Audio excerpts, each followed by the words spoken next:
Nang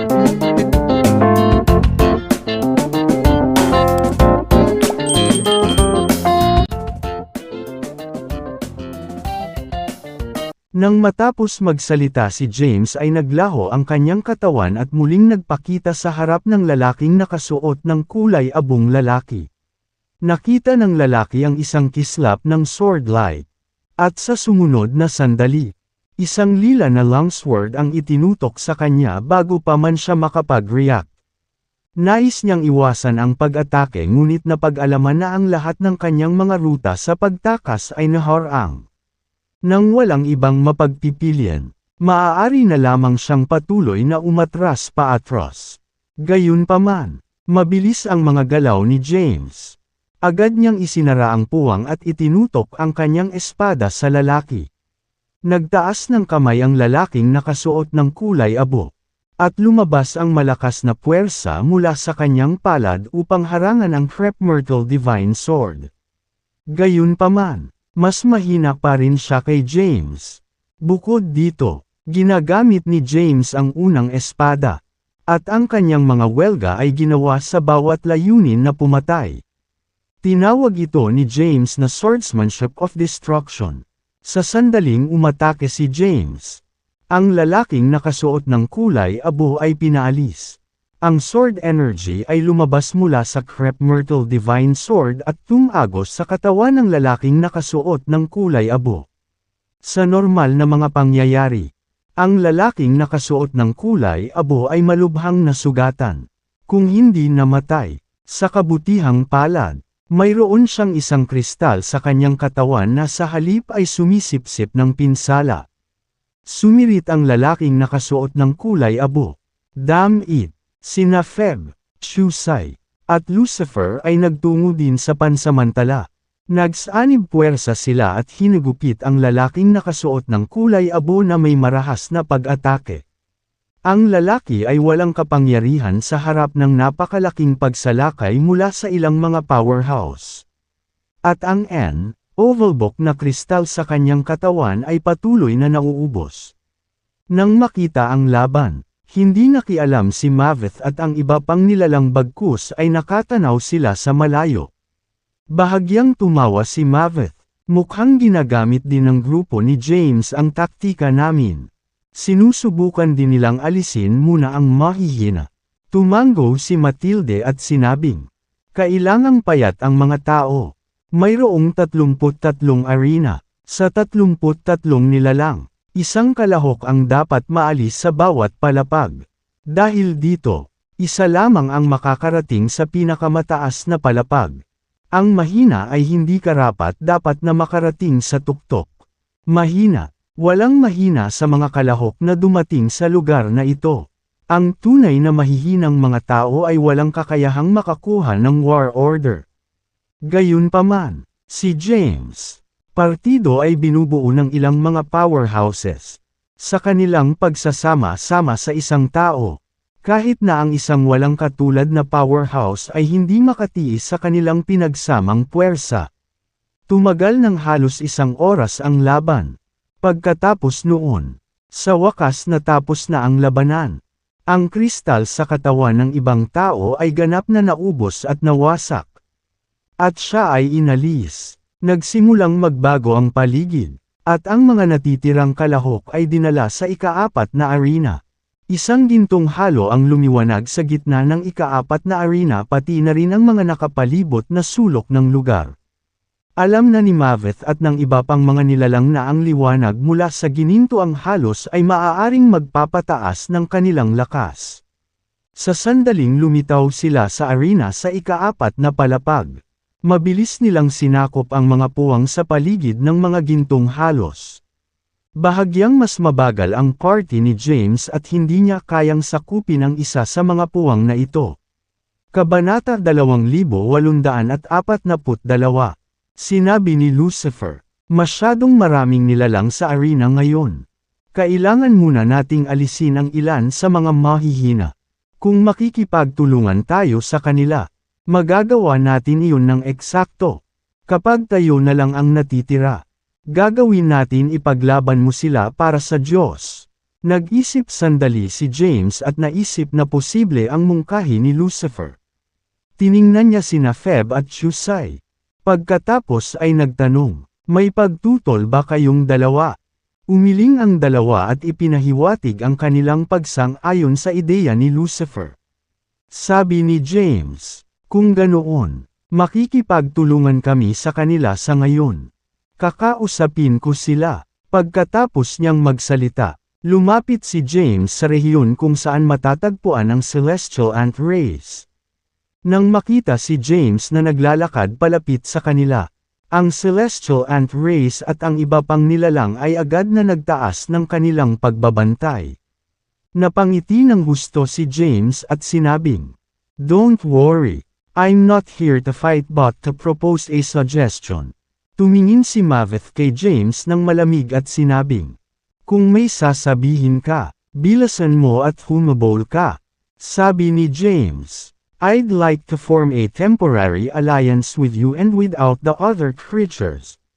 And, Ovalbok after that, we'll fight for the providence between ourselves. What do you think?" Iminungkahi niya ang mungkahi. Ngumisi si Yorick sa kanya. At sinabing, "Haha, kahit na magkaisa tayo ngayon at ilabas ang iba pang nilalang. 5 tao pa rin ang kasama mo." Numero. James shrugged and said, "That's not hard to amend. When we reach that point, we can have one-on-one battles with each other. Ang mananalo ay magpapatuloy sa next round. At ang matatalo ay matatanggal. Walang mga patakaran sa arena." Kaya kinailangan ni James na gumawa ng sarili niya. Iniskan ni Maveth ang arena at nakitang iilan lang ang na-eliminate mula noong nakaraang round. Marami pa ring kalahok sa arena. Pinag-isipan niya ito sandali at sinabing, "Sige." Nagkasundo ang dalawa na bumuo ng pansamantalang alyansa. May 5 tao sa party ni James, sina James, Chusay, Feb, Lucifer, at Brielle. Sa kabilang panig naman ay sina Maveth, Matilde, Yorick, at Will Valor. Magkasama, nagkaroon sila ng 9 na powerhouses. Ang 9 sa kanila ay hindi matatalo. Napakabilis. Nagtipon sila. Ang iba pang mga nilalang ay maingat na nanunood pagkatapos nilang makita ang tigil ng kapayapaan sa pagitan ng dalawang dating magkaaway na koponan. Ang partido nina James at Maveth ay hindi nagbigay ng pagkakataon sa ibang nilalang na ihanda ang kanilang mga sarili at mabilis na nagtama pagkatapos pumili ng target. Opisyal na nagsimula ang knockout round. Ang unyon ng 9 na powerhouse ay ginawa silang halos hindi magagapi. At wala sa iba pang mga koponan ang makalaban sa kanila. Hindi nagtagal pagkatapos noon. Mahigit 12 powerhouse ang naalis. 2 koponan na lang ang naiwan. Ang isa sa mga koponan ay ang alyansa ni James. At ang kabilang panig ay pinamunuan ng isang miyembro ng Primordial Demonic Ape Race. Ang kalabang koponan ay binubuo ng 7 napakalakas na powerhouse. Ang kalahati ng mga kalahok ay mabilis na na-knockout. At 16 na tao lamang ang naiwan sa arena. Ang 2 koponan ay kumuha ng isang sulok ng arena. Mataimtim na nagtanong si Chusay, "Ano ang dapat nating gawin ngayon? Pupunta ba tayo para sa kanila? Kung lalabanan natin sila, malamang na magkaroon tayo ng kaunting pinsala at maaaring maubos ang mga kristal sa ating katawan." Sa kanilang mga nakaraang laban, lahat sila ay lumaban at sinalakay ang kanilang mga target ng sama-sama. Kaya naman, walang kahirap-hirap nilang naipadala ang kanilang mga kalaban nang hindi naubos ng buto ang kanilang mga kristal. Tinitigan ni James ang 7 kalaban sa harap nila at sinabing, "These powerhouses are headed by Milo from the Primordial Demonic Ape Race. How about we attack Milo together and eliminate him first?" Nagsimulang pag-usapan ng party ni James ang susunod nilang hakbang. Ang pangkat na pinamumunuan ni Milo ay gumagawa din ng mga plano. "The woman seems to be the weakest. Let's work together to eliminate her first. Sa tingin ko ito ay magagawa. Sabay tayong aatake. Mabilis na natapos ang kanilang usapan. Pagkaraan ay mabilis ding nakapagdesisyon ang panig ni James. Sa sandaling may ayos na nila ang kanilang mga plano. Lahat sila ay naghanda sa kanilang sarili para sa labanan. Hindi rin nagpapigil si James at ginamit ang lahat ng nasa kanya. Ipinatawag pa niya ang Infinity Steel. Agad na sumugod ang isa sa mga Infinity Steles. Ang Infinity Steel ay lumaki at naging 100 metro ang laki. Sumakit ito sa malayo na may nakamamatay na puwersa. Iwas. Maraming nilalang ang mabilis na umiwas sa Infinity Steel. Boom! Ang Infinity Steel ay bumagsak sa lupa at lumikha ng isang malalim na hukay sa arena. Malaki ang papel ng pag-atake sa paghahati sa larangan ng digmaan. Mabilis na naghiwa-hiwalay ang partido ni Milo para makaiwas sa pag-atake.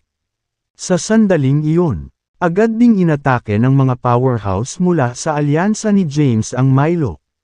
Hindi inaasahan ni Milo na mauuna siyang puntiryahin ng mga kalaban. Gayunpaman, siya ay isang powerhouse at kabilang sa Primordial Demonic Ape Race. Isa sa 10 Primordial Fiends. Agad siyang bumalik sa kanyang tunay na anyo, na may malakas na pisikal na lakas. Kasabay nito, nag-activate siya ng supernatural power na katulad ng Sacrilegious Ascension. Nilabanan ni Milo ang serye ng mga pag-atake gamit ang kanyang malupit na puwersa at ang mga pagpapahusay mula sa kanyang supernatural power. Pagkatapos, mabilis siyang gumawa ng distansya mula kay James at sa iba pa para muling makisama sa mga miyembro ng kanyang koponan. Kasabay nito ay agad na naglunsad ng matinding pag-atake ang partido ni Milo kay Brielle. Sumigaw si James, "Ingat!" Mabilis siyang tumakbo papunta kay Brielle at itinulak ito sa likod niya. Pinalihis ng Infinite Steles ang mga atake ng kanilang mga kalaban. Si James, sa kabilang banda, ay bahagyang naapektuhan ng pagkabigla at hindi nagtamo ng malaking pinsala. Nanatiling buo pa rin ang bubog sa kanyang katawan. Isang matinding awayan ang sumiklab sa arena. Mahigit sa 100 powerhouse ang nakibahagi sa labanan. At iba't ibang supernatural powers at mga kayamanan ang pinakawalan sa isa't isa. Ang Imperial Weapons, mga bihirang kayamanan, at lahat ng uri ng pambihirang Yogacaras ay lumitaw sa arena. Sa puntong ito, walang sino man ang nag-abala na itago ang kanilang kapangyarihan at ginamit ang lahat ng paraan sa kanilang pagtatapon upang maunahan. Ang malaking awayan ay tuluyang nauwi sa one-on-one na laban. Gayunpaman, mas maraming tao ang alyansa ni James. Nagbigay daan ito kina James, Feb, at Chusai na makipagtambol laban sa Milo.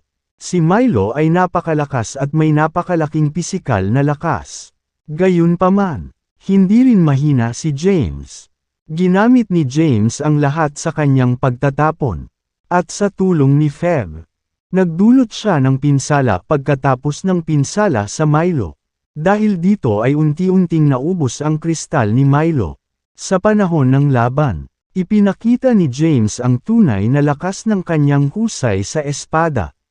Magkasunod niyang ginamit ang una, ikalawa, ikatlo, at ikaapat na espada at pinilit si Milo na umatras. Si Milo ay napakalakas at nagtiis ng halos kalahating araw sa kabila ng sabay-sabay na pag-atake nina James, Feb, at Chusai. Matapos talunin ang Milo, ang mga natitirang kalahok ay umabant sa susunod na antas ng arena. Maraming halos sa arena. Ang mga contenders ay mabilis na sinakop ang mga lugar sa ilalim ng halos kapag sila ay lumitaw sa bagong arena. Ang halos sa ginawa ay immune sa pinsala at maaaring ibalik ang enerhiya ng mga kristal ng isa. Ang puting halos ay nagbigay sa isa ng pansamantalang pagpapalakas ng lakas. Habang ang asul na halos ay nagbigay din sa isa ng isang mahiwagang kalasag na pansamantalang nagpabuti ng mga depensa ng isang tao. Sa wakas, ang pink halos ay nagpabuti ng bilis ng isang tao. Ang halos lahat ay agad na inookupahan ng mga kalahok. Nagawa rin ni James na sakupin ang isa sa mga speed boost ng halos. Sa sandaling iyon, ang kanyang bilis ay bumuti ng husto. At mabilis siyang pumunta sa gitnang rehiyon ng arena. Nakatayo si Brielle sa ilalim ng halos sa gitna. Hindi nagtagal. Dumating din si Chusai at ang iba pa sa gitnang rehiyon. 6 na lang ang natitira sa kabilang team. Kumpiyansa na sinabi ni James. 6 na lang silang natitira. 5 sa amin ang gagawa ng one-on-one na laban habang ang natitira ay maaaring atakihin ang natitira bilang isang koponan. Tumango si Maveth at sinabing, "Ma'am, sounds good, let's do that now." Pagkatapos nilang makaisip ng taktika, mabilis nilang naalis ang kanilang mga kalaban. Ang isang kalahok mula sa kalabang koponan ay aalisin tuwing 12 oras. Di nagtagal, mayroon na lamang 9 na powerhouse na natitira sa arena. Ang mga final contenders ay sina James, Feb, Chusai, Lucifer, Brielle, Maveth, Matilde, Will Valor, at Yorick. Ang 9 sa kanila ay dinala sa susunod na arena. Sa pagkakataong ito, wala ni isa sa kanila ang nagmamadaling kunin ang halos. Nagtipon silang lahat sa gitnang rehiyon ng arena. Tumingin si Maveth kay James at sa iba. Nagtanong, "Ngayon, 9 na lang tayo. Paano tayo magpapatuloy?" Nakangiting sabi ni James, "We'll fight one-on-one gaya ng napagkasunduan natin dati. Ang mananalo ay magpapatuloy sa susunod na laban. At ang matatalo ay matatanggal." Tumingin si Yorick kay James at nagtanong, "Sino ang mauuna?" Sabi ni Will Valor, "Oo, sino ang mauuna? Kung sino ang unang lumaban ay The Huddle." Hindi alam ni James ang isasagot. Nabalot agad ng katahimikan ang arena. Sinimulan ni James na lihim na makipag-usap sa kanyang mga kasama. "Ang ideya ko ay lalaban ako sa unang round ng one-on-one. Pagkatapos kung maalis ang isa sa kanila, 3 na lang ang natitira sa kanila kapag tumuloy na tayo sa susunod na antas. Kapag nangyari iyon, aatake tayo. Sabay-sabay ang natitirang 3 at paksain silang lahat sa isang iglap. Pagkatapos nating ang huling natitira, pag-uusapan natin kung sino ang aagaw sa Diyos. Ang mga estratehiya ay mahalaga sa larangan ng digmaan. Nakagawa na si James ng mga plano kung paano itutuloy. Napatingin ang lahat kay James at sumang-ayon sa kanyang plano. After gaining their support, James stepped forward and said, "Dahil iniisip nyo na ang unang lalaban ay The Huddle. And, Oval, Ibok, how about I volunteer myself for it? You guys discuss and see who'll be my kalaban." Napatingin si James kina Maveth, Matilde, Will Valor, at Yorick. Nang makitang gusto munang lumaban ni James, kumunat ang noo nilang 4. Alam nilang lahat na habang si James ang may pinakamababang cultivation rank sa kanila, marami siyang paraan para mabayaran ito. With that means at his disposal, si James talaga ang pinakamahirap na kalaban. Nanatiling tahimik sina Maveth, Matilde, Will Valor, at Yorick. Wala sa kanila ang gustong lumaban muna. Ni hindi nila gustong makipagtalo kay James. "What's wrong? Wala bang gustong lumaban sa inyo?" Tumingin si James sa kalabang koponan at sinabing, "Kung gayon, magiging mahirap ito. Tatayo na lang ba tayo na walang ginagawa?" Sandaling nag-isip si Maveth at sinabing, "Hindi tayo dapat magkaroon ng one-on-one na laban. Ano man ang utos, hindi ito magiging patas para sa lahat. Sa palagay ko dapat nating buwagin ang ating alyansa at magkaroon ng battle royale. Aabot man o wala ang isa, ang wakas ay nakasalalay sa kanilang sariling lakas. Isang battle royale." Kumunat ang noo ni James. Kumpiyansa si James sa kanyang lakas at alam niyang tiyak na aabot siya sa dulo. Hindi rin siya nag-aalala kay Feb at Chusai. Gayunpaman, higit siyang nag-aalala kay Brielle. Malakas si Brielle, ngunit mas mahina siya kaysa kay Maveth at sa kanyang partido. Hindi siya aabot sa dulo kung magkakaroon sila ng walang harang labanan. I'm fine with whatever. Walang pakialam na sabi ni Lucifer. Tiwala rin si Lucifer sa kanyang sarili. Nakuha niya ang pinakamalaking biyaya mula sa ikalawang kalamidad. Ang Elysian Inscription. Matapos masuri ito ng maayos, maaari niyang ilabas ang paputok at mapanirang kapangyarihan gamit ang Elysian Inscription. Bukod dito, hanggang sa paggamit lang siya ng kanyang fourth combat form sa mga nakaraang laban. Itinatago pa rin ni Lucifer ang kanyang lakas habang nakabisado na ang fifth combat form. Kaya naman, hindi siya naabala sa anumang uri ng labanan na pinili nilang gawin. Tumabi si Brielle kay James. Sumulyap siya sa kanya at sinabing, James. Naunawaan ni James ang nais nitong sabihin sa kanya at tiniyak siya nito. Huwag kang mag-alala. I'll protect you until the very end. If I'm able to achieve it. I already promised to give you the providence to tubos for my past mistakes. Hindi ko kailangan. Sumimangot si Brielle. Oval, book hindi niya gusto ang anuman kay James. Lalo na ang providence na pinaghirapan ni James na makuha. Ang gusto lang niya ay isang secret art mula sa ancient heavenly court.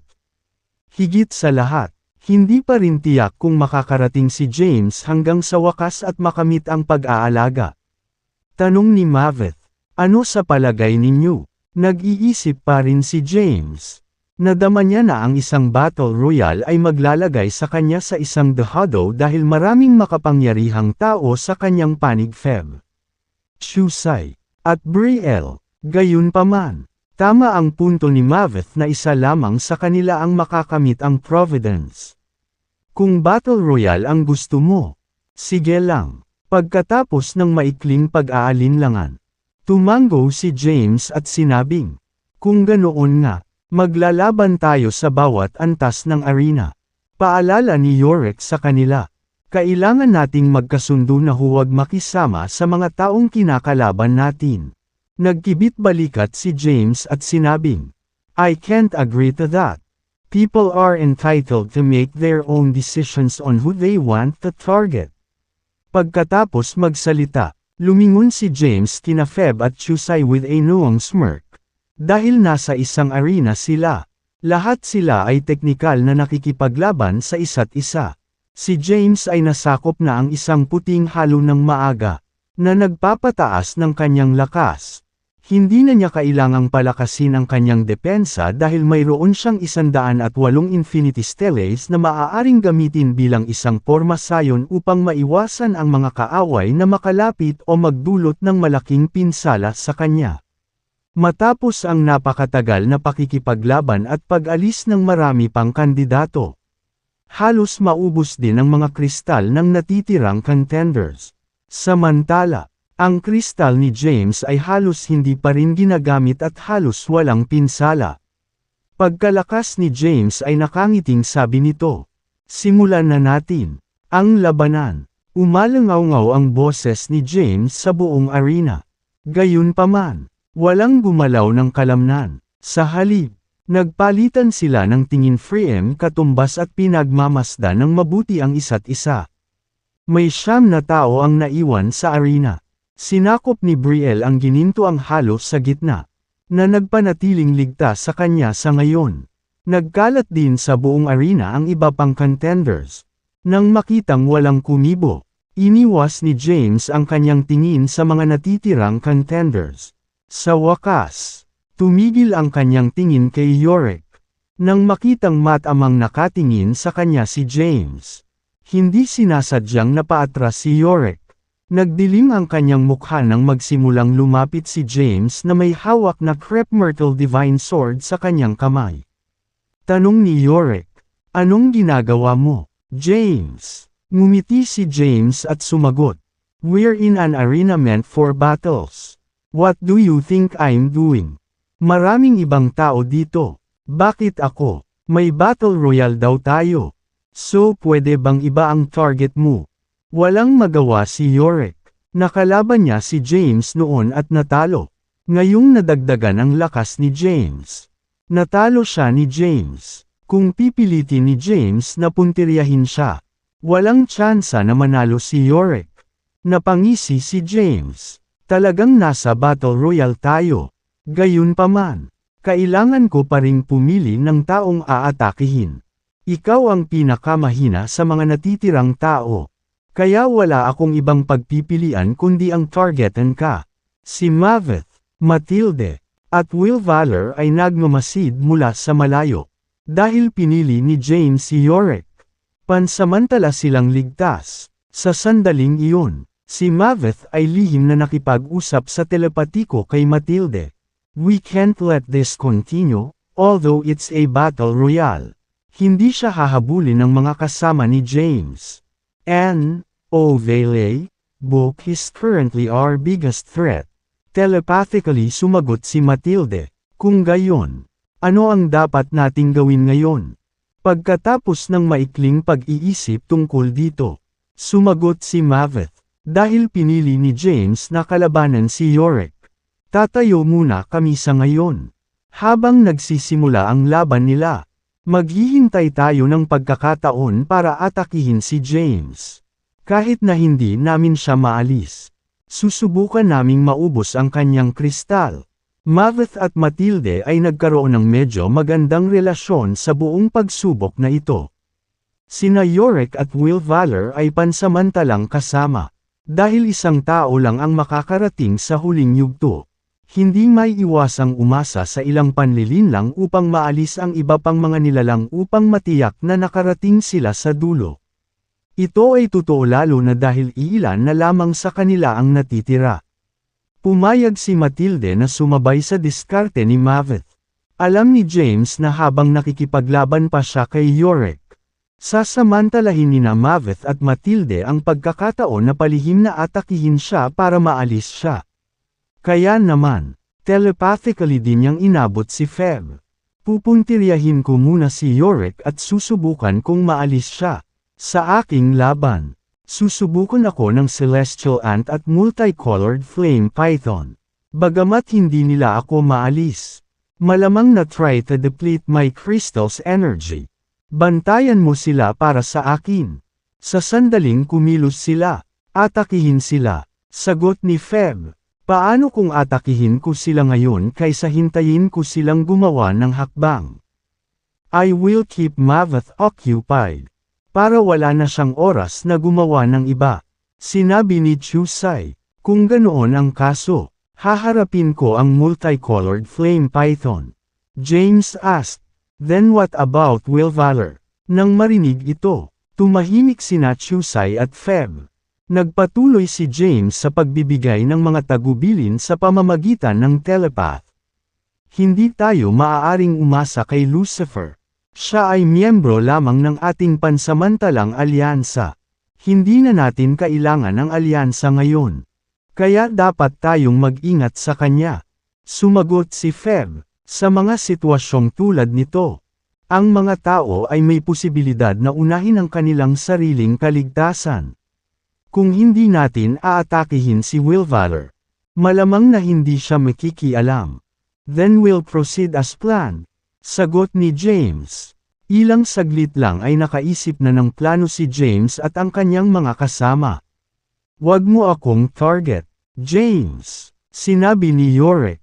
Alam kong hindi ako aabot sa dulo. Ngunit sinabi ng tagapangalaga na ang supernatural powers mula sa Bin-Primordial Age ay lilito sa mga arena. Hindi pa sila lumilitaw. Ngunit ang gusto ko lang ay isang supernatural power o lihim na sining. Nakangiting pagbabanta ni James. Kung hindi kita lalabanan, sino ang iminumungkahi mong susundan ko? I'll have to attack someone eventually. Are you just expecting us stay in this aimless stalemate? Ang ekspresyon ni Yorick ay naging napakadilim. Sa kanyang nakaraang laban kay James, sinadya niyang itago ang kanyang huling paraan. Gayunpaman, alam ni Yorick na hindi siya kalaban ng kasalukuyang James na pinalakas ang kanyang lakas. Nag-aalala si Yorick, anong gagawin ko? Habang nag-iisip siya, tumalon na si James papunta sa kanya. Sigaw ni Yorick. Damn it! If I'm destined to be eliminated, then I'll make you expend your crystal's energy. Sa sandaling iyon, agad na nagbagong anyo si Yorick sa ikatlong yugto ng Arthurian combat form. Naging berde ang kanyang mukha, at naging pangil ang kanyang mga ngipin. Isang itim na baluti ang tumakip sa kanyang katawan. At ang kanyang katawan ay sumabog na may nagliliyab na enerhiya. Boom! Hindi nagpapigil si James. Ang Infinity Stellace na umiikot sa kanya ay sunod-sunod na sumugod kay Yorick. Naranasan na ni Yorick ang hindi kapani-paniwalang lakas ng Infinity Stellace. Kaya hindi siya naglakas loob na pilitin ang mga ito. Sa halip, patuloy siyang umiiwas sa mga atake nila. Gayunpaman, ginagamit lang ni James ang Infinity Stellace para makaabala kay Yorick. Ang kanyang aktwal na pag-atake ay hindi sa pamamagitan ng paggamit ng Infinity Steel ngunit sa pamamagitan ng iba't ibang supernatural powers at secret attacks na kanyang pinagkadalubhasaan. Pagkatapos, sinundan niya ang kanyang husay sa espada. Nagpupumigla si Yorick sa mga atake ni James. Sa maikling sandali, ilang dosenang beses siyang tinamaan ng espada ni James. Ang lahat ng mga puntos na natamaan ay ang mahahalagang puntos ni Yorick. Kung hindi dahil sa kristal, si Yorick ay nawalan ng kakayahan. Sa kabutihang palad, siya ay bahagya na lumalaban sa mga pag-atake ni James sa proteksyon ng kristal. Galit na iniluwa niya, mamatay. Pagkatapos sumigaw, itinaas ni Yorick ang Arthurian sword at sinisingil si Y katumbas James. Pilit na pinaalis ang mga pag-atake ng Infinity Steel. Sinira ni Yorick ang formation at nagpatawag ng ilang sword energies mula sa Arthurian sword. Ang sword energies ay direktang kumaripa kay James. Si Yorick ay nakakatakot kapag siya ay galit. Natigilan si James at hindi napigilan ang pag-atake. Tinamaan siya ng ilan sa sword energies. Naubos agad ang enerhiya ng kristal sa kanyang katawan. Gayunpaman, hindi nagtamo ng anumang pinsala si James. Gumamit si James ng pambihirang mga diskarte sa pakikipaglaban sa espada. At ang kanyang bilis ay nakakabulag. N.O. Vele, Book 1/3. Iniwagayway niya ang kanyang espada. At libo-libong sword energies ang hamampas kay Yorick. Sa sandaling iyon, nagpalitan ng tingin sina Maveth at Matilde. Agad nilang naunawaan ang kanilang senyales na kumilos at mabilis na sumugod kay James. Ako ang lalaban sayo, sigaw ni Feb at hinarangan ang atake ni Maveth. Samantala, hinarap ni Chusay si Matilde. Agad silang sumabak sa labanan. Bagamat naharang sina Maveth at Matilde, iniwasan nilang labanan sina Feb at Chusay. Sa halip, mabilis silang umiwas at naghanap ng mas maraming pagkakataon para hampasin si James. Sa ngayon, halos 3 tao ang sinasalubong ni James ng sabay-sabay. Bukod dito, pilit na tinangka ng 3 na salakayin si James. Gamit ang lahat ng paraan para ubusin ang enerhiya sa kristal ni James.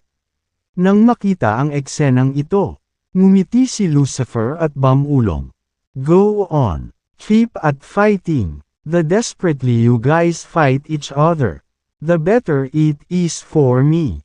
Natuwa si Lucifer nang makita ang sitwasyon. Si James at ang iba pang mga powerhouse ay nakakulong sa labanan. Kaya magagamit niya ang pagkakataong magpahinga at magpagaling. Samantala, balis ang pinagmamasdan ni Brielle si James na pinagkakaguluhan mula sa loob ng halos sa gitnang rehiyon ng arena. Sinadya nina Maveth at Matilde na mag-away sina Feb at Chusay. Palihim silang naghintay ng isa pang pagkakataon para salakayin si James. Sa sandaling iyon, galit na galit si Yorick. Wala na siyang pakialam kung maabot niya ang huling antas ng arena. Natarante siya at inatake ng masama si James. Bagamat hawak ni James ang Infinity Stellace, pilit na nilabag ni Yorick ang kanilang mga depensa at nagdulot ng matinding suntok kay James. Noong una, Mahinahon na kinaya ni James si Yorick. Gayunpaman, paminsan-minsan ay sinasampal siya nina Maveth at Matilde, at masasaktan siya habang naaabala. Pagkaraan ng ilang saglit na pakikipaglaban, naubos ang enerhiya ng kristal sa katawan ni James. Sampain si James. Damn it! Sa sandaling iyon, hindi na siya nagpapigil. Kinailangan niyang alisin ang isa sa kanila sa lalong madaling panahon upang mag-concentrate sa iba pang mga kalaban. Hindi mabilang na sword energies ang lumabas sa kanyang katawan. Ipinatawag niya ang kanyang Yogacara. Ang enerhiya ng Yogacara sword ni James ay dumaloy sa Crep Myrtle Divine Sword. Ang lakas ng espada at ang espada ay mula sa Genesis. Nang pumasok si James Natal Yogacara sa Crep Myrtle Divine Sword, agad nitong pinalakas ang espada ni James. Mamatay. Pagkatapos sumigaw ni James, binatukan niya si Maveth. Noong lumaban si James noon kay Maveth, inilabas niya ang lahat ng kanyang lakas ngunit hindi man lang nakalusot sa depensa ni Maveth. Sa pagkakataong ito, ang pag-atake ni James ay naging sanhi ng pagkalaglag ng mga kaliskis ni Maveth. At napunit ang isang madugong sugat sa kanyang katawan. Sa kasamaang palad, ang mga sugat ay gumaling kaagad. Damn it! Paano siya naging napakalakas? Dahil sa gulat ay mabilis na umatras si Maveth. Matapos mag-black off si Maveth, pinakawala ni James ang buong lakas kay Yorick. Boom! Ang Crep Myrtle Divine Sword ay hamampas sa Athuran Sword. Nagbanggaan ang kanilang malalakas na puwersa. At pinalipad si Yorick. Nagsimulang maghiwa-hiwalay ang katawan ni Yorick. Mapapawi sana siya ng impact kung hindi dahil sa bubog sa katawan niya. Matapos matagumpay na may tama ang suntok kay Yorick, mabilis na sinundan ni James ang isa pang pag-atake. Bago pa napigilan ni Yorick ang sarili, binaril siya ng isa pang sword energy. Sinubukan niyang umiwas, ngunit huli na ang lahat. Ang sword energy ay tumusok sa kanyang katawan. At ang enerhiya sa kanyang kristal ay ganap na naubos. Gulat na pinanood ni Lucifer ang laban. Lahat ng naruroon ay nagpakita ng matinding lakas. Ang lahat ay pantay na kalaban. Ngunit naramdaman niya na si James ang nagbigay ng pinakamalaking banta. Bukod dito, ang lakas ni James ay lumago din ng malaki. After so many rounds, James is finally using his full strength to fight. Bumulong si Lucifer. Si James ang pinakamalakas na kalaban dito. Kung hindi ko siya pababayaan ngayon, magiging mahirap talunin siya pagkatapos niyang magkaroon ng sapat na oras para makabangon. Mabilis na gumawa ng plano si Lucifer. Nais niyang samantalahin si James na pinagtambalan ng iba. Nagplano siyang maghintay ng pagkakataong hampasin at bigyan ng matinding pinsala si James upang maubos ang enerhiya ng kanyang kristal. Samantala, napagmasdan din ni Will Valor ang awayan mula sa malayo. Si James ay nagpakita ng labis na lakas. Kung maalis si Yorick at ang iba pang mga kandidato, maaari niyang talunin si James ng mag-isa. Ang kanyang pagkakataong maabot ang huling arena ay tataas kung gagamitin niya ang pagkakataong ito sa Oval Book para maalis si James. Sa sandaling iyon, kumilos si Lucifer. Agad niyang pinasok ang kanyang 5th combat form. Matapos ipasok ang 5th combat form, ang kanyang buhok ay naging pink, at ang kanyang katawan ay nagbigay ng kulay rosas na glow. Ang itim na espada niya ay agad ding naging pink. Mag-ingat ka, James. Si Brielle ay binibigyang pansin ang mga away. Nang makita niyang pumasok si Lucifer sa kanyang combat form, alam niya kung ano ang binabalak nito at mabilis na binalaan si James. Sa sandaling iyon, mabilis na pumasok si Will Valor sa away. Sinugod niya si James sa isang hindi kapani-paniwalang bilis at lumitaw sa likod ni James. Itinulak niya ang kanyang palad sa pagitan ng Infinity Stellace at sinaktan si James ng napakalakas. Ang likod ni James ay hinampas ng sobrang lakas at napaatras siya. Magwala. Hinawakan ni James ang Crep Myrtle Divine Sword. Tumalikod, at umatake gamit ang kanyang espada. Sumabog ang nakasisilaw na sword energy at tinusok ang katawan ni Will Valor. Mabilis na umatras si Will Valor at nanatiling malayo kay James. Sa sandaling iyon, isang kakaibang inscription na puno ng kapangyarihan ng kidlat ang lumitaw sa itaas niya. Kaagad, libo-libong kidlat ang tumama kay James. Hinarangan ng Infinity Stellace ang karamihan sa kidlat. Gayunpaman, ang mga tama ng kidlat ay napakarami. At ang iilan ay nagawang tamaan si James. Bawat bolt na tumama kay James ay naging dahilan ng paghina ng kanyang kristal. Galit na nagmura si James. Damn it! Alam niyang haad lang si Lucifer. Ngunit hindi niya inaasahan na aatake siya ngayon. Nang makita ito, iniwan ni Brielle ang gintong halo. Mabilis siyang sumugod kay Lucifer at nagpatawag ng asul na lotus. Hinarang ng lotus ang mga kakaibang inscription sa kalangitan. Matapos tamaan ng lotus ang mga inscription, nabuo ang mga bitak sa espasyo sa paligid nila. Ngumuso si Lucifer at tinawag muli ang mga inscription.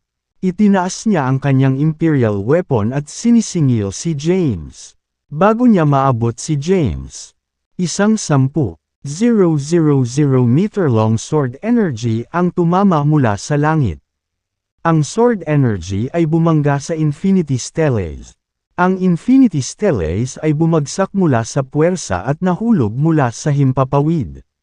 Bumagsak sa lupa. Galit na tumili si Feb matapos makita si James na inaatake mula sa lahat ng panig. Damn it! Gusto niyang tulungan si James ngunit abala siya kay Maveth. Wala siyang choice kundi mag-concentrate muna sa pakikipaglaban kay Maveth. Gayunpaman, ang lakas ni Maveth ay pantay sa kanya at hindi siya nagawang ipagpatuloy ni Feb. Sa sandaling iyon, pinapanatili din ni Matilde na abala si Chusai. Sinubukan din ni Brielle na pigilan si Lucifer. Ngunit siya ay mas mahina kaysa sa kanya at natamaan ng kanyang espada. Kung wala ang kristal, siya ay nawalan ng kakayahan o nawalan man lang ng buhay matapos tamaan ng espada ni Lucifer. Hindi pinansin ni Lucifer si Brielle at nagmadaling lumapit kay James. Nang makitang nagsanib sina Will Valor at Lucifer laban kay James, tumawa si Yorick ng mayabang. Kinokontrol ni James ang Infinity Stellace, na nagpapahintulot sa kanila na umikot sa kanya at harangan ang mga pag-atake mula kina Lucifer at Will Valor. Kasabay nito, itinapon niya ang lahat sa pag-atake kay Yorick. Ang kanyang kasalukuyang lakas ay higit na mataas kaysa kay Yorick. Tuloy-tuloy na umatras si Yorick. Ngunit walang humpay na hinabol siya ni James. Nahaharap sa isang pagsalakay ng iba't ibang supernatural powers ni James. Walang puwang si Yorick para lumaban. Papatayin na sana ni James si Yorick ng 100 beses kung hindi dahil sa bubog sa katawan nito. Samantala, naglunsad sina Will Valor at Lucifer ng isa pang serye ng mga pag-atake kay James. Bagamat si James ay may Infinity Stellace na nagpo-protekta sa kanya, si Will Valor ay isang powerhouse na dalubhasa sa pisikal na lakas. Sa isang suntok, napatumba niya ang isa sa mga Infinity Stellace. Mabilis niyang sinamantala ang pagkakataon. Sumugod sa likod ni James. At nag-urong ng malakas na suntok kay James. Natuon ang atensyon ni James kay Yorick. Kaya sa oras na napagtanto niya ang panganib ay natamaan na siya sa likod. Ang suntok ay nag-iwan ng malagim na sugat sa kanyang likod. Naubos ang enerhiya ng kanyang kristal. At agad na gumaling ang sugat sa kanyang likod. Tumalikod si James at ibinato ang espada kay Will Valor. Gayunpaman, mabilis na umatras si Will Valor matapos matagumpay na may tama ang tama at madaling naiwasan ang espada ni James. Biglang lumitaw ang libo-libong anino ng espada sa buong kalawakan. Agad namang nababantayan ang ekspresyon ni Will Valor. Bago pa siya makapag-react ay nasa likod na niya si James. Sa sandaling makalapit si James, ang katawan ni Will Valor ay tinusok ng isang espada. At ang hindi mabilang na mga anino ng espada ay nagsanib at dumaan sa kanyang katawan. Ang pag-atake ay nagdulot ng malaking pinsala kay Will Valor at naubos ang malaking halaga ng enerhiya ng kanyang kristal. Sa sandaling iyon, sumugod si Lucifer dala ang kanyang Imperial Weapon. Nag-react si James at mabilis na itinaas ang Crep Myrtle Divine Sword para pigilan ang pag-atake. Boom! Nagsagupaan ang dalawang pambihirang espada. At ang nakakatakot na shockwave ay sumabog sa hangin. Agad na pinalipad si James. Samantala, nasugatan din ng nakakatakot na sword energy si Lucifer. At nagsimulang mamuo ang mga sugat sa buong katawan niya. Sa sandaling iyon, ang katawan ni Lucifer ay nagpakita rin ng mga palatandaan ng pagkawatak-watek. Sa kakila-kilabot na sandaling ito, ang kristal sa loob ng katawan ni Lucifer ay sumisipsip ng pinsala at pinagaling ang mga sugat sa kanyang katawan. Nakakatakot si James. Nagulat si Lucifer. Nasa 5th combat form na siya pero halos hindi makayanan ni James. Atake, kung hindi dahil sa bubog sa kanyang katawan. Malubha siyang nasugatan ng atake ni James. Sa sandaling iyon, si James ay nasa kanyang pinakamalakas na estado ng labanan. Ginamit pa niya ang Yogacara Sword Energy sa kanyang katawan. Ang Sword Energy at Crep Myrtle Divine Sword ay mula sa parehong elemento ng Genesis. Sa makatuwid, pinahusay ng Yogacara Sword Energy ang kapangyarihan ng Crep Myrtle Divine Sword. Damn it! Dumilim din ang mukha ni James. Hindi siya makapag-concentrate sa pakikitungo kay Yorick na si Lucifer at Will Valor ay palaging nakatalikod.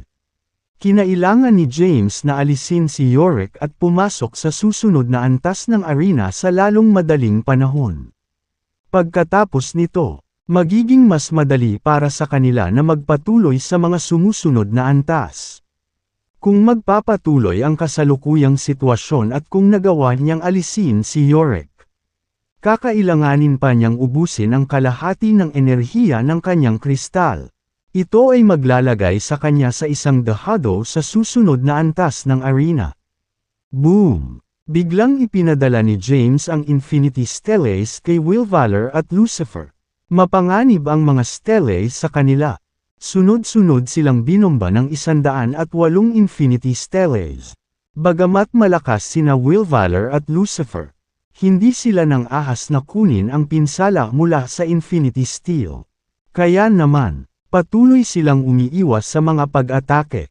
Samantala, sinamantala ni James ang pagkakataon para mabilis na sumugod kay Yorick.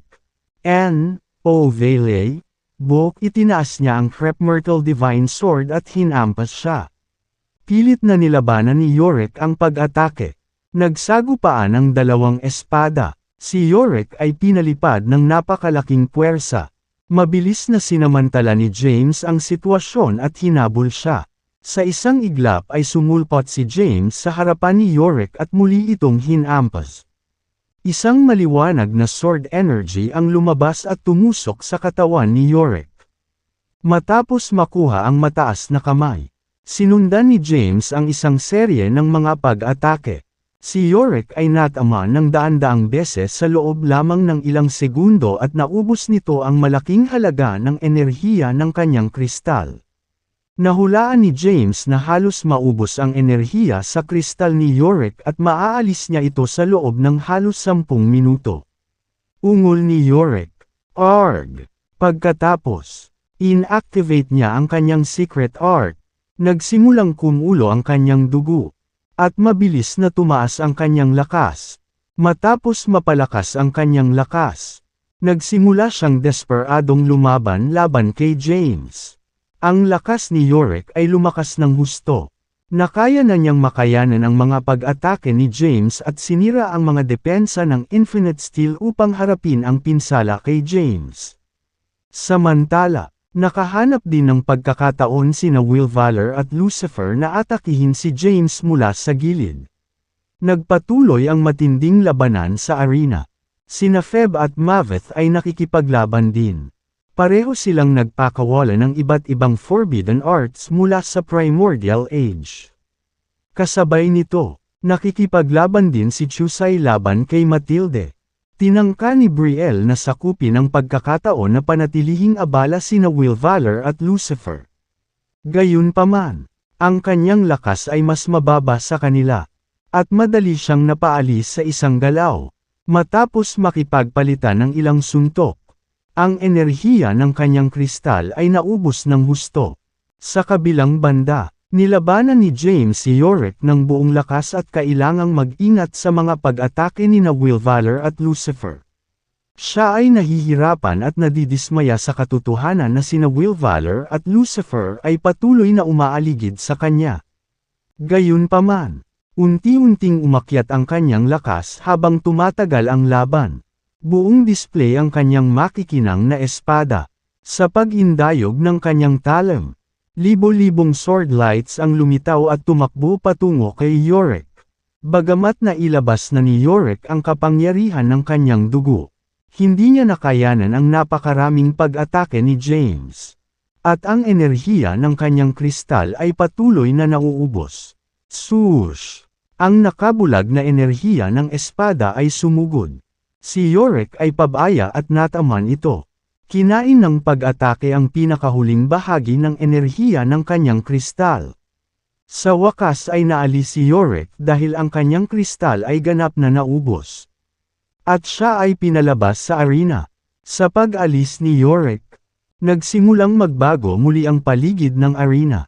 Si James at ang mga natitirang contenders ay dinala sa susunod na arena. Sa pagkakataong ito, walang mga pakinabang na halos sa arena. Dahil dito, hindi nila mapalakas ang kanilang lakas, depensa, o bilis. At hindi rin nila nabawi ang enerhiya ng kanilang kristal. Pagkarating sa susunod na arena, nakahinga ng maluwag si James. Ngayong naalis na si Yorick, kaunti na lang ang kalaban niya at mas kalmado na siya. Mabilis na nagtipon ang mga kalaban.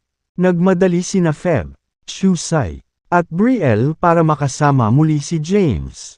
Nag-aalalang tanong ni Brielle, "Are you alright, James? How much energy did that consume from your crystal?" Sinuri ni James ang kristal sa kanyang katawan at sumagot, "Maraming enerhiya ng aking kristal ang naubos pagkatapos na hampasin ng paulit-ulit ng maraming beses nina Lucifer at Will Valor. Marahil ang ikasampung bahagi nito ay nawala." Pagkatapos ng labanan, nalaman ni James na halos isang-sampung bahagi ng enerhiya ng kanyang kristal ay naubos na. Sinabi ni Feb, "Mayroon pa akong 2/3 ng enerhiya ng aking kristal na natitira."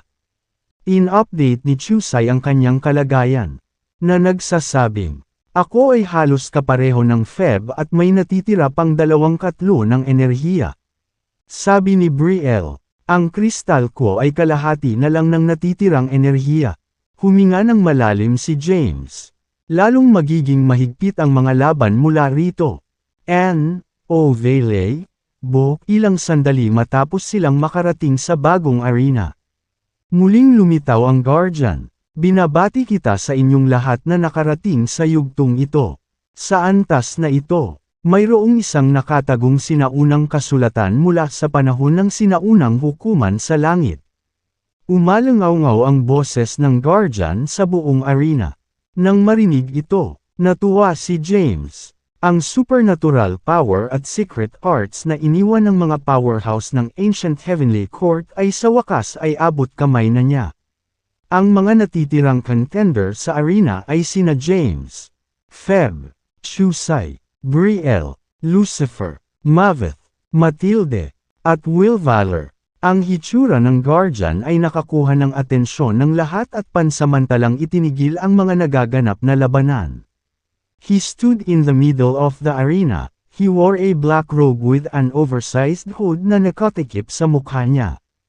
Ang tagapangalaga ay nag-anunsyo. Ang Ancient Heavenly Court Age ay isang maluwalhating panahon kung saan isinilang ang maraming mahuhusay na tao. Mayroong hindi mabilang na mga Grand Emperor at Ancestral Gods sa panahong ito kung hindi dahil sa paghihigpit sa kanila ng universo at pinipigilan silang makamit ang mas mataas na taas. Sa kabila ng kakulangan ng Ancestral Gods sa Ancient Heavenly Court Age, marami ang napakalapit sa ranggo. Ang lahat ng makapangyarihang figure na ito ay nagmana ng iba't ibang supernatural powers at secret arts, na ngayon ay nakatago sa loob ng mga guho ng Ancient Heavenly Court. Gayunpaman, ang mga piling tao ay pinananatili sa loob ng huling ilang antas ng arena. Biglang naalala ni James ang sinabi sa kanya ni Walgonas bago pumasok sa South Heaven Gate. Hinimok siya ni Walgonas na hanapin ang 3,000 sining sa paglilinang sa loob ng mga guho ng sinaunang langit na hukuman. Nakita niya dati si Sophie na gumamit ng 3,000 cultivation arts para talunin ang 3 walang kapantay na powerhouse sa Demon Realm. Hindi napigilan ni James na magtanong, Mr. Guardian, narinig ko na ang pinuno ng universo noong Ancient Heavenly Court Age. Ang Jade Emperor ay lumikha ng isang walang kapantay na secret art noon. Nasa arena din ba ang secret art na ito? Ang 3,000 sining sa paglilinang. Bumantong hininga ang tagapangalaga at sinabi, iyan ang pinakamakapangyarihang supernatural na kapangyarihan ng sinaunang panahon ng hukuman sa langit. Ito ay isang kataas-taasang lihim na sining na nilikha ng Jade Emperor mula sa kaalamang nakuha niya mula sa landas sa langit. Sa kasamaang palad, hindi marami ang nakauunawa sa 3,000 cultivation arts. Sa ngayon, ang Jade Emperor lang ang ganap na nakabisado nito. Upang masagot ang iyong katanungan, ang 3,000 sining ng paglilinang ay talagang nasa arena. Gayunpaman, kailangan mong maabot ang huling yugto ng arena upang makuha ito.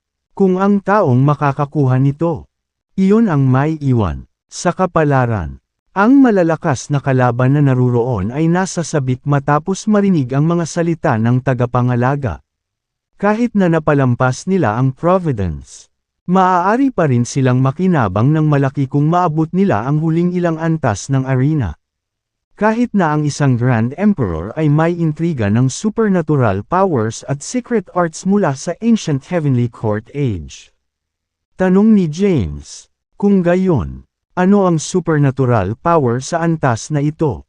Ang Ancient Heavenly Court Age ay isang maluwalhating panahon kung kailan ipinanganak ang hindi mabilang na mga powerhouse.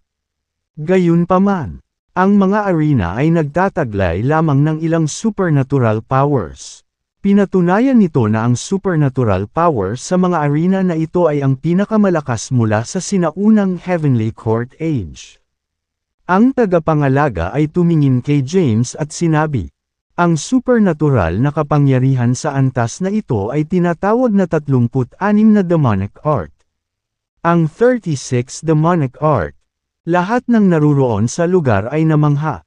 Isang kakila-kilabot na kapangyarihan ang kumalat sa hangin, na nagpapalayo sa lahat. Sa mahalagang sandali, isang misteryosong inscription ang lumitaw sa kalangitan. Nag-transform ito sa isang malakas na puwersa at kumalat sa himpapawid, na agad na nagpa-immobilize sa lahat. Haha, akin na yan. Tumawa si Lucifer. Kinuha ang Jade, at itinago ito. Ginamit niya ang Elysian inscription para ikulong ang lahat. Sa oras na makalaya si James at ang iba pang mga nilalang mula sa pagkakagapos ng Elysian inscription, nakuha na ni Lucifer ang 36 na demonic art. Matapos agawin ni Lucifer ang Jade, mabilis siyang umatras sa isang sulok ng arena. Tiningnan niya ang mga titig ng lahat ng nagseselos at sinabing mapang asar. Guys, dahil nakuha ko ang 36 demonic art, ibig sabihin, ito ay nakatadhana na maging akin. And, oh Vele, book don't fight me over it. There's more on the next levels. Sa ngayon, mas mahalaga na maalis ang isang tao para makapagpatuloy tayo sa susunod na arena. Ang boses ni Lucifer ay dumaan sa arena. Nagmura si Maveth. Damn it! Ang 36 Demonic Art ay isang nakakatakot na supernatural power. At nabigo si Maveth na hindi niya ito makuha dahil inagaw ito ni Lucifer sa kanyang tusong taktika. Ang iba ay hindi nasisiyahan sa nangyari. Gayunpaman, alam nilang lahat na magiging mahirap na agawin ang 36 Demonic Art dahil naangkin na ito ni Lucifer. Bumaba mula sa langit si James at ang iba pang nilalang at damapo sa arena. Si James, Feb, Chusai, at Brielle ay nagsiksikan. Napatingin ang apat sa iba pang nasa arena. Tinanong ni Chusai, ano ang dapat nating gawin ngayon? James, sabi ni James, ano pa ba ang magagawa natin maliban sa laban? Dapat ituloy mo ang laban kay Matilde. At si Feb ay tututukan si Maveth. Tumingin si Feb kay James at nakakunot ang noo niyang sinabi, are you going to go against the other two? Will Valor and Lucifer are both very powerful. Si Lucifer ay lalong kakilakilabot dahil mayroon siyang Elysian inscription na naglalaman ng malaking lakas. Hindi siya magiging madaling kalaban. Alam ko, seryoso ang ekspresyon ni James. Matapos makipaglaban sa mahabang panahon, naubos na ng mga natitirang contenders ang kanilang sage energy. Dahil dito, pinili ni Lucifer na lumayo sa labanan sa kasalukuyang arena upang magpahinga at mabawi ang kanyang sage energy. Pareho rin ang naging conclusion ni Maveth at Matilde. Sa ngayon, makakabawi sila at ligtas na makapasok sa susunod na antas ng arena. Natarante si Will Valor sa kanilang mga sinabi. Ngumiti si James sa balisang Will Valor. Ngayong si Will Valor na lang ang kalaban niya. Ang pagtanggal sa kanya ay isang madaling gawain. Hawak ni James ang Crep Myrtle Divine Sword at dahan-daang naglakad patungo kay Will Valor. Sumunod din sa likod niya sina Feb at Chusai. Nang makita ang tatlong powerhouse na naglalakad palapit sa kanya, nang agot si Will Valor ng kanyang mga ngipin. Kung alam niyang mangyayari ito, hindi niya pipiliing atakihin si James sa nakaraang antas. Matapos niyang tulungan ang mga kapwa niya kaibigan, madali siyang iniwan. Bagamat isa rin siyang powerhouse, hindi niya kayang labanan ang tatlong malalakas na kalaban ng sabay-sabay. Ano ang magagawa ko? Nataranta si Will Valor. Hindi siya binigyan ni James ng pagkakataong makapag-isip at mabilis na sinugod siya. Sina Feb at Chusai ay sinundan din ng mga agresibong pag-atake. Alam na ang iba ay nagsisikap na mabawi ang kanilang lakas sa panahong ito. Nais ni James na tapusin ang labanan sa lalong madaling panahon at mabawasan ang oras na kailangan nilang magpahinga. Sa kabilang banda, hindi nag-abala si James na maubos ang kanyang lakas. Dahil mayroon siyang elemental inversion. Mabawi niya kaagad ang kanyang lakas. Dahil nagawa niyang lumaban ng 30,000 taon ng diretsyo sa nakaraan. Hindi siya nag-aalala tungkol sa pagkakaroon ng hindi sapat na lakas upang labanan ang mga susunod na laban. Hindi nagtagal, sumiklab ang isang matinding labanan. Ito ay malinaw na isang panig na labanan. Si Will Valor ay ganap na walang magawa sa harap ng tatlong powerhouse. At ang enerhiya ng kanyang kristal ay mabilis na naubos. Wala pang kalahating oras ay naalis siya. Muli, inilipat sila sa isang bagong arena. Matapos magbago ang kanilang paligid, lahat ng natitirang contenders maliban kay Brielle ay agad na sumugod sa langit. Naghihintay para sa susunod na supernatural power na lumitaw. Nanatili sa lupa si Brielle. Muling lumitaw ang Guardian sa arena. Inangat niya ang ulo niya at ngumiti matapos makita ang lahat maliban kay Brielle sa langit. Pinupuri ko kayong lahat sa bilis ninyo. Naalis mo na ang ibang tao ng napakabilis. Binabati kita sa pagpunta sa antas na ito. May isa pang supernatural power sa antas na ito, na tinatawag na Hithram. Ang tagapangalaga ay nagsimulang ipakilala ang supernatural na kapangyarihan. Noong sinaunang Heavenly Court Age, mayroong isang hindi kapani-paniwalang makapangyarihang individual na tinatawag na Ancestral Cultivator Master. Bagamat hindi siya isang ancestral god, kaya niyang tumayo bilang pantay sa kanila. Ang Hithram ay isang kakaibang martial arts skill na nilikha niya. Mula noong sinaunang panahon, siya lamang ang taong matagumpay na nakabisado ito.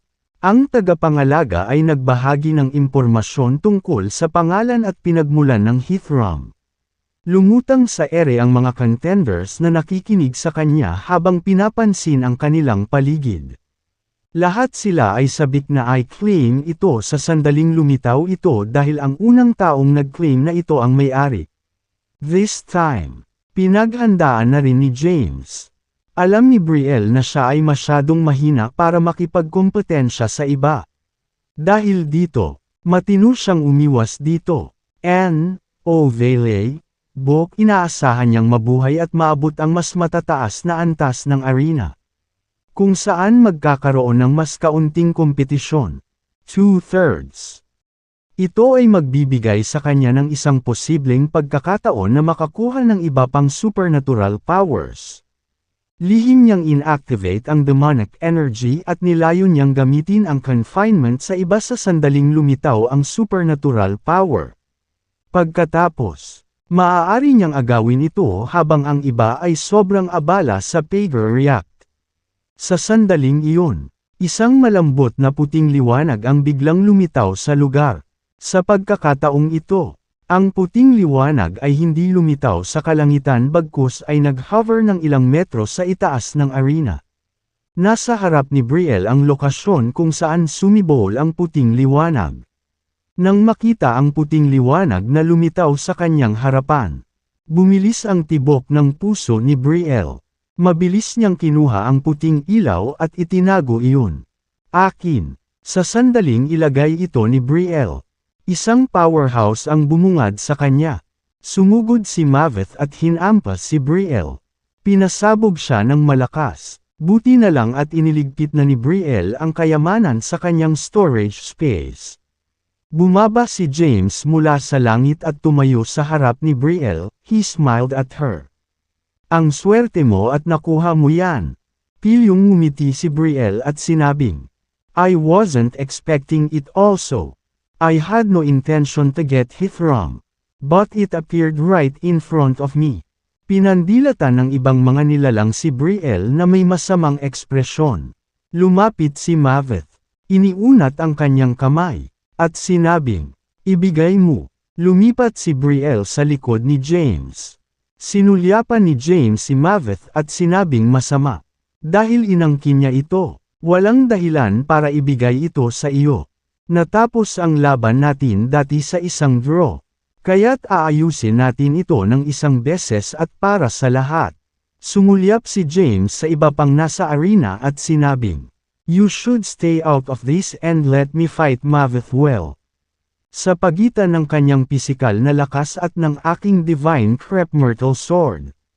Gusto kong makita kung alin ang lalabas sa itaas. Nagkibit balikat si Lucifer at sinabing, gawin mo ang gusto mo. Manunood lang ako mula rito. Dahil napakalayo na nila sa arena.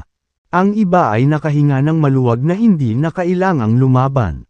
Kung mas maa-advance pa nila, mas mataas ang tsansa nilang matamo ang Providence. Alam ni Lucifer na maraming tao sa panig ni James. Gayunpaman, hindi siya natakot dahil nasa tagiliran niya ang Elysian inscription at ang kapangyarihan nito. At saka, unti-unting mawawala ng lakas si James kapag lumaban siya. Kaya, napagtanto ni Lucifer na kapag mas lumaban si James, mas malaki ang kanyang sariling mga pagkakataon. Bagamat humingi ng patas na laban si James, palihim niyang inabot sina Feb at Chusai. Itinuro niya sa kanila, maghanap ng pagkakataon mamaya para salakayin si Maveth at bigyan siya ng malubhang pinsala. Ayokong makipaglaban sa kanya ng mag-isa. Naniniwala akong maiiwasan ng multicolored flame python ang pakikipaglaban sa ngayon. Tumango naman sina Feb at Chusai. Gayunpaman, naghinala na si Maveth sa kanilang plano. Lumingon siya kay Lucifer at sinabing, sigurado ka bang hindi ka lalaban sa round na ito? Lucifer, Dapat tayong tatlo ay magtulungan at maalis muna si James. Kung hindi, si Matilde ang susunod pagkatapos kong maalis. At kailangan mong labanan silang apat sa huling round. Sa tingin mo, magkakaroon ka ba ng pagkakataong makuha ang Providence laban sa apat na powerhouses? Tumingin si Lucifer kay Maveth at mahinahong sinabi. So you're asking me to join forces with you? Sumagot si Maveth. Oo, ikaw, ako, at si Matilde ay dapat magtulungan laban kay James. Ang Gorger, at Snow Wolf. Ito ang tanging pagkakataon natin na mas mapalapit sa pagkamit ng Providence. Nagtagal din si James. Naisip ni Lucifer sa kanyang sarili. Dapat ba akong makipagtulungan sa kanila? Pinag-iisipan niya kung kakampi ba niya si Maveth sa sandaling ito. Lumingon si Lucifer sa party ni James. Kung ikukumpara kay Maveth, si James ay isang mas mabigat na kalaban. Pagkatapos ng maikling timbangin ang mga posibilidad, sumang-ayon si Lucifer sa mungkahi ni Maveth. Sige, gawin na natin. Lumingon si Lucifer sa party ni James. At kalaunan, huminto ang tingin niya kay Brielle. Mahinahon niyang sinabi. Dahil nakuha na ng babaeng iyon ang kanyang pagnanakaw dito. Wala nang dahilan para manatili siya. At saka, siya ang pinakamahina sa inyong lahat. Shouldn't hindi siya kwalipikadong narito ngayon. At hindi rin siya dapat magpatuloy pa. Nang marinig ito, humakbang si Brielle sa likuran ni James. Sa mga natitirang tao sa arena, siya talaga ang pinakamahina. Gayunpaman, nakuha pa rin niya ang isang supernatural na kapangyarihan. Pinuprotektahan ni James si Brielle sa mga nakaraang antas. At wala siyang pagnanais na magpatuloy sa susunod na antas. Kaya, tumayo siya sa likod ni James at bumulong. James, hayaan mo akong lumaban. Hindi ko na kailangan pang lumaban pa.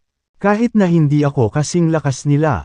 Susubukan ko man lang na maubos ang lakas ng kristal nila.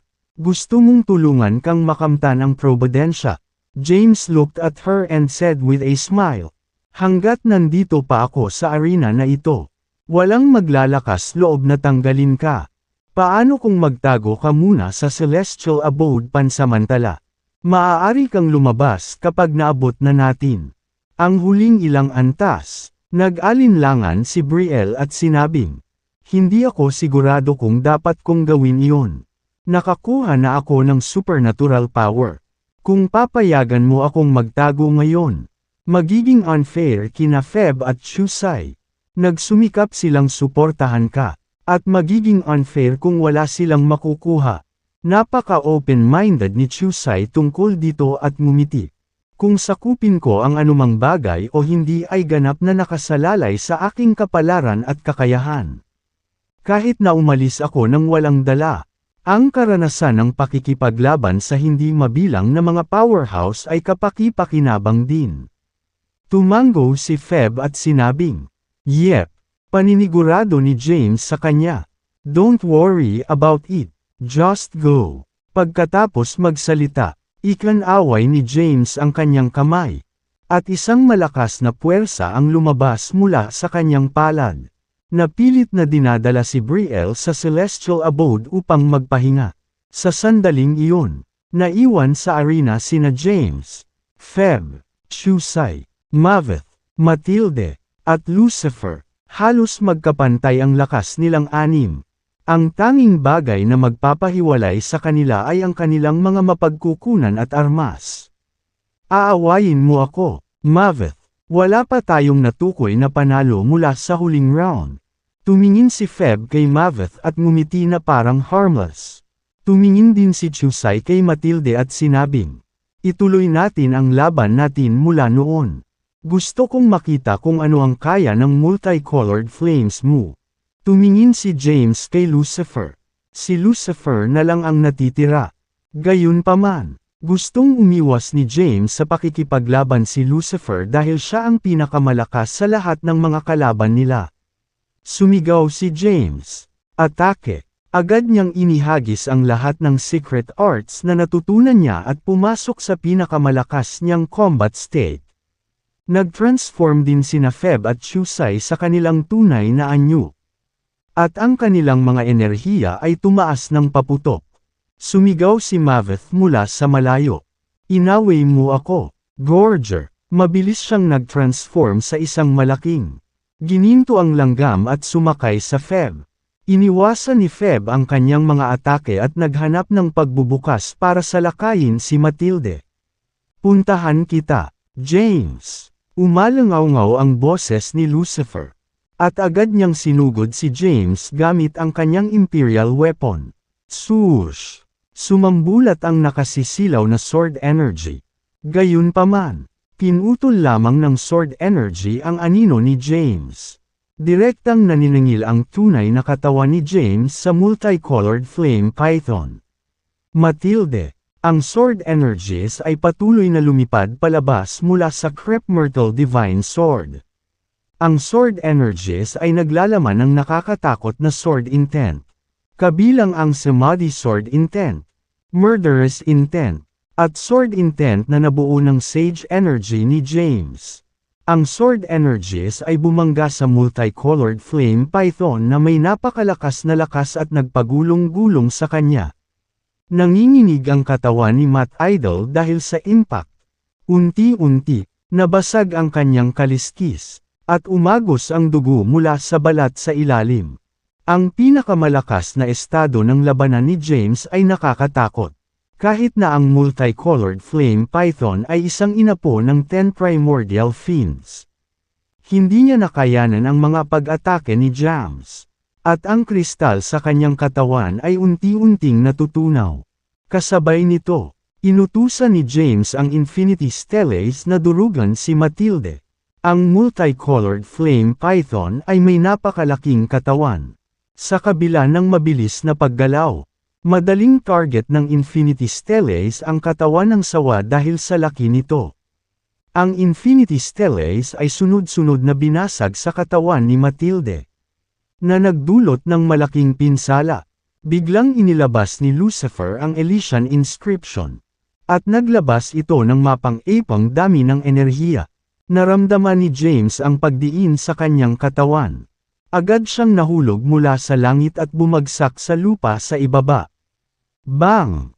Ang kanyang katawan ay bumagsak sa arena, at naging sanhi ng pagbuo ng isang malaking siwang. Si James ay nakulong sa ilalim ng arena.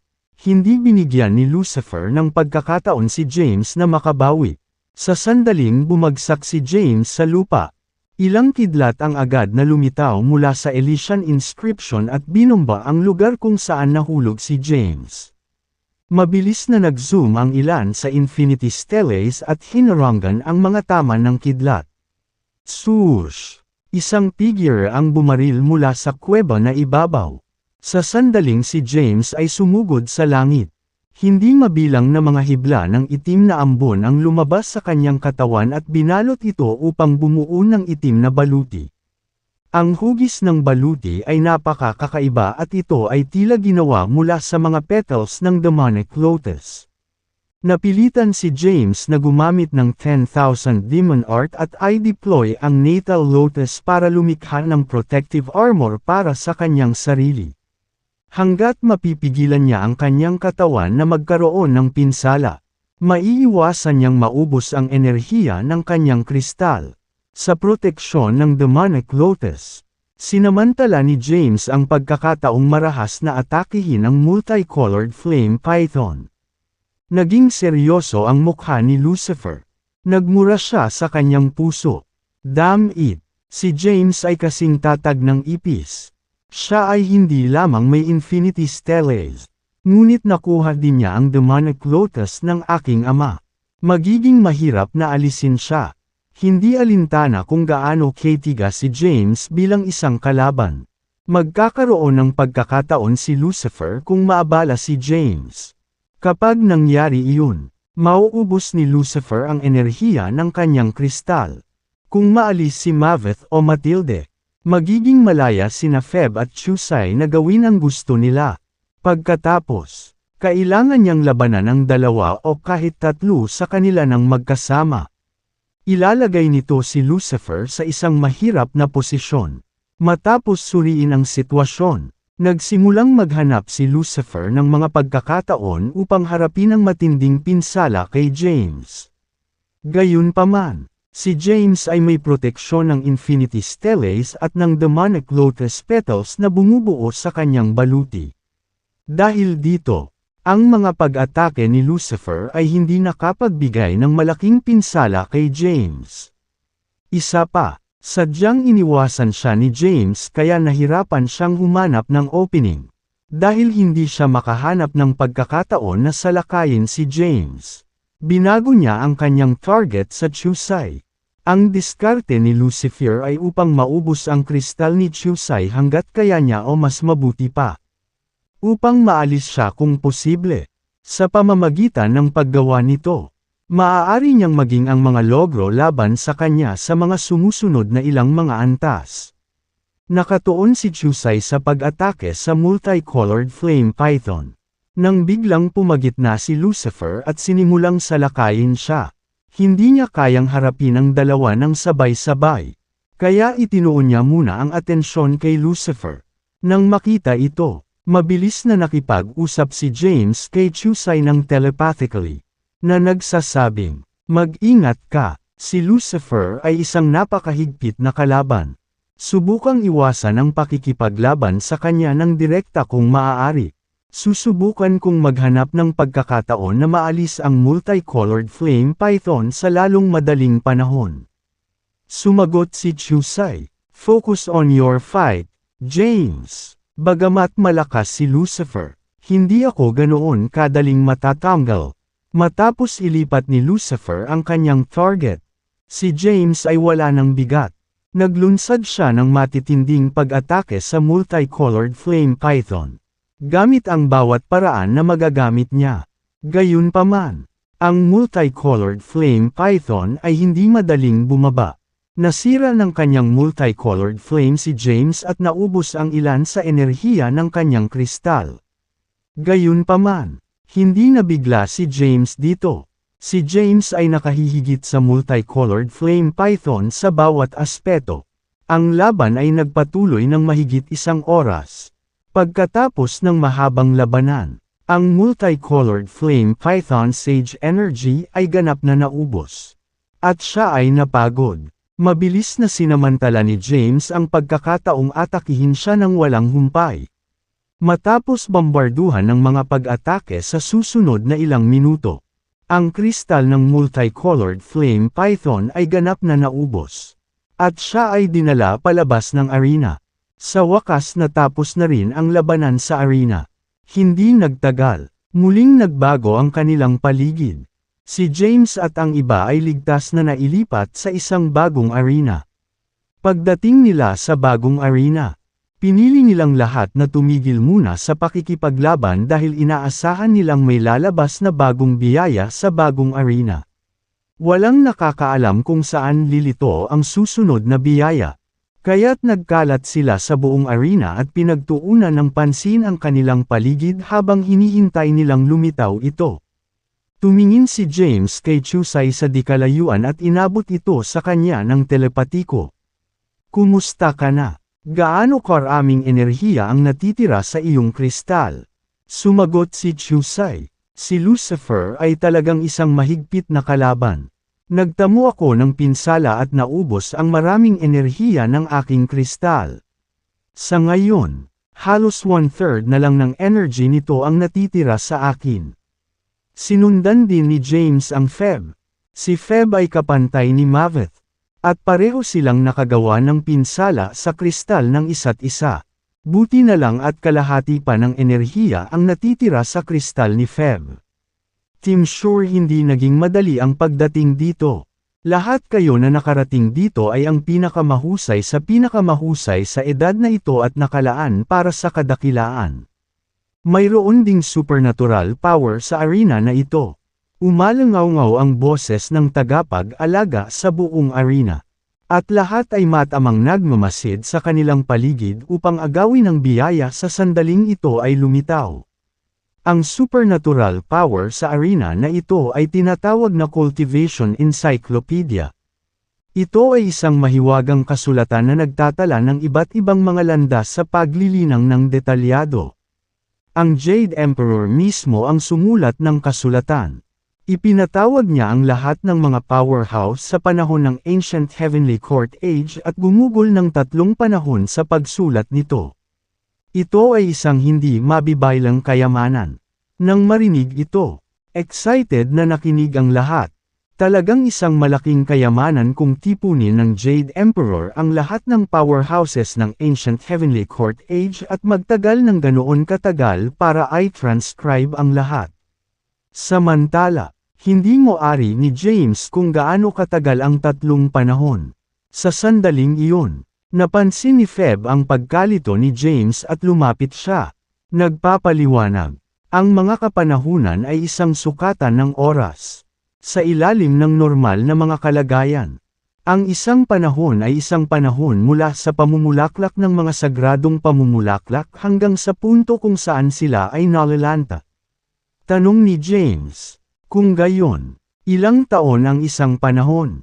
Sumagot si Feb, kung gagawin natin itong mga taon, ito ay dapat na mga 4 bilyon 900 milyong taon. Half, huminga ng malalim si James. Ang 4,900,000 taon ay isang napakahabang panahon. Sa madaling salita, ang Jade Emperor ay gumugol ng halos 15,000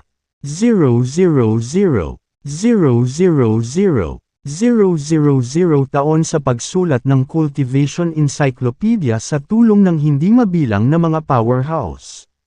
Ang Cultivation Encyclopedia ay talagang isang hindi pangkaraniwang kayamanan. Nasa swerte na lang kung sino ang aangkin nito. Pagkatapos magsalita ng Guardian, nawala siya sa paningin. Nagpatuloy ang lahat sa pagmamasid sa kanilang paligid. Sa sandaling iyon, isang kislap ng malambot at puting liwanag ang biglang lumitaw sa kanlurang bahagi ng arena. Agad na kumilos ang lahat matapos itong makita. Gayunpaman, parehong ginamit nina Lucifer at James ang kanilang mga diskarte sa immobilization. Ginamit ni James ang kanyang Curse Magic's Confinement. Samantalang ginamit ni Lucifer ang kapangyarihan ng Elysian Inscription para ikulong ang iba. Gayunpaman, ang isang tao ay hindi naapektuhan ng kanilang mga diskarte. Mabilis na nagpakita si Chusai sa harap ng puting ilaw. Hinawakan ito at inilagay sa malayo. Ang kayamanan sa antas na ito ng arena ay nakuha ni Chusai. Ang Cultivation Encyclopedia ay mahalaga, at natuwa si Chusai na dumating siya sa mga guho ng sinaunang langit na hukuman. Matanggal man siya ngayon, wala siyang pinagsisisihan. Sa sandaling iyon, pakiramdam niya ay isang matalinong hakbang ang desisyon ng kanyang angkan na kaibiganin si James. Nagawa niyang makakuha ng magandang kapalaran sa pamamagitan lamang ng pagsama kay James. Kung tatayo siya laban kay James, hinding-hindi siya magkakaroon ng pagkakataong agawin ang Cultivation Encyclopedia. Labis na nagalit si Lucifer na nakuha ni Chusai ang kayamanan. Gusto niyang angkinan ang lahat ng natitirang kayamanan para sa kanyang sarili. Ngunit inagaw ito ng ibang tao mula sa ilalim ng kanyang ilong. Hindi rin kapani-pani walang hindi nasisiyahan si Maveth. Tumingin si James sa iba pang nasa arena at pinag-isipan kung sino ang dapat nilang alisin sa antas na ito. Huminto ang tingin niya kay Maveth. Nang makitang nakatitig si James sa kanya, nalaman agad ni Maveth ang balak gawin ni James. Bakit mo ako tinatitigan ng ganyan, James? Plano mo bang alisin ako sa antas na ito? Bahagyang tumango si James at sinabing, tama.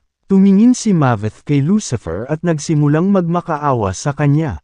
Lucifer, hindi ka pa rin lumalaban kay James.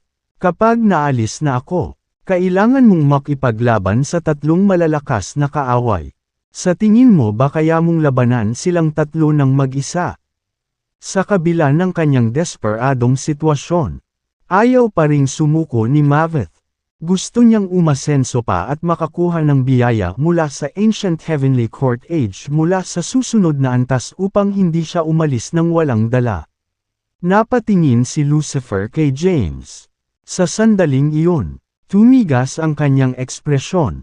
Nag-isip siya saglit bago sinabing, "May suggestion ako." Tumingin sa kanya si James at sinabing, "Ano iyon?" Sabi ni Lucifer. Walang masyadong tao sa arena. Paano kung hayaan ang lahat na makakuha ng kayamanan para sa kanilang sarili? Pagkatapos, tumingin si Lucifer kay Maveth at sinabing, "Iminumungkahi kong hayaan kang kunin ang kayamanan mula sa susunod na arena. Ngunit bilang kapalit, kailangan mong mawala sa susunod na round. Anong masasabi mo?" "Sure." Walang pag-aalinlangan na sang-ayon ni Maveth. Tumingin si Lucifer kay James at sinabing, "Hindi ko aagawin ang kayamanan sa susunod na antas." Pagkatapos makuha ni Maveth ang susunod na kayamanan, ito na ang turn ni Gorger. Pagkatapos, ang mga makakakuha ng biyaya ay kailangang alisin ang kanilang sarili sa arena. Sa huli, tayong dalawa ang maglalaban. At kung sino man ang manalo ay magpapatuloy sa huling arena at sakupin ang pangwakas na pakay. Kung tungkol sa babae sa Celestial Abode, wala akong pakialam sa kanya. Kung maalis ka, siya rin. Anong masasabi mo? Nagmungkahi si Lucifer. Nakakuha siya ng supernatural power kanina at kontento na siya sa kanyang kapalaran.